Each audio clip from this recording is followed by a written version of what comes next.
ఆనుగాని జాగల అర నిమిషం కూడా ఉండొద్దంటుంటారు వెనకటోళ్ళు.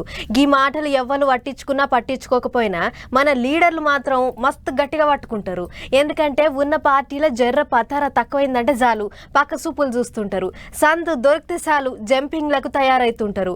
అట్లా ఇక ఇప్పుడు తెలంగాణలో జంపింగ్లు జర్ర తగ్గినట్టే అనిపిస్తున్నాయి కానీ అటు ఏపీలో షురు అవుతున్నాయి. పాండ్రి గా సంగతి ఏందో చూస్తా అంటే ఇక నిమ్మలంగా ఏపీలో కూడా గోడ దుంకుడు సురువైనట్టే ఉన్నది అనుకుంటారు ఇప్పుడు చాలా మంది. తెలంగాణలో చెయ్యి పార్టీ వాళ్ళు ఎత్తినట్టే ఏపీలో సైకిల్ పార్టీ వాళ్ళు కూడా నడుమ గేట్లు ఎత్తుతాం అన్నట్టు మాట్లాడినరు గాని పెద్ద లీడర్లు ఎవ్వరు మళ్ళీ ఏం సపోర్ట్ చేయలేదు. కానీ వాళ్ళు గేట్లు ఎత్తకపోతే మేమే గేట్లు తెరుచుకొని పోతాం అన్నట్టే చేస్తారట కొంతమంది ప్యాన్ పార్టీ లీడర్లు. ఇప్పటికే ఏలూరులో పార్టీ ఆఫీసు కూలగొట్టుకున్న వైసీపీ లీడర్లు ఇప్పుడు సైకిల్ పార్టీల చేరికయ్యే ఎగురం చేస్తారట.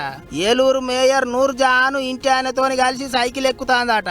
మంగళవారం ఇంకో 30 మంది కార్పొరేటర్లను దోలుకొని పోయి అంతా కలిసి పార్టీ మారే ఎగురం చేసిండ్రట. ఇంకో దిక్కు ఇదివరకే మాజీ మంత్రి ఏలూరు ప్యాన్ పార్టీ జిల్లా అధ్యక్షుని లెక్క పనిచేసిన ఆళ్ల నాని కూడా ముందుకు ముందే రాజీనామా పెట్టిండు.